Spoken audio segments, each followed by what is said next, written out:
Баткен облысының аймағындағы балдар өспірімдер спорт мектебіндегі тарбиялануучуларынын арасында «Мен чемпион» аталышындағы мелдештин облустук туру болуп өтүүдө. Анда спорттук оюндардын 12 түрү боюнча жаш спортчулар күч сынашууда.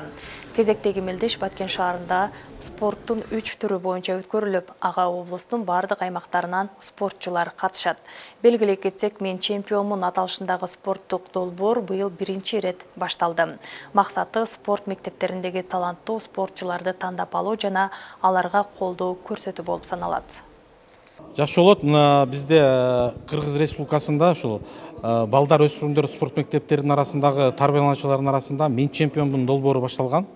Бул «Мен чемпион» оюндарына спорттун 12 түрү камтылган. 12 түрү. Бүгүн азыр бизде Баткен шаарында ошол облустук тандоо турунда спорттун дүзүдө кыргыз күрөшү жана алыш күрөшү боюнча бүгүнкү күндө тандоо туру бүгүн өтөт. Кудай буйрса, анын жеңүүчүлөрү болгон жеңүүчүлөрдү биз эртең республикада апрелдин аяк жагында өтүүчү республикалык турга алып барабыз. Буга чейин спорттун грек-рим түрү, эркин күрөш, баскетбол түрлөрүн өткөрдүк. Бүгүн эми 3 түрүн өтүп атабыз. Буйрса 30 мартка чейин калган видтерди дагы өткөрүп, калган түрлөрүн жыйынтыктап, анан кийин жеңүүчүлөрдү Нарын облусунда өтүүчү турнирге даярдай баштайбыз.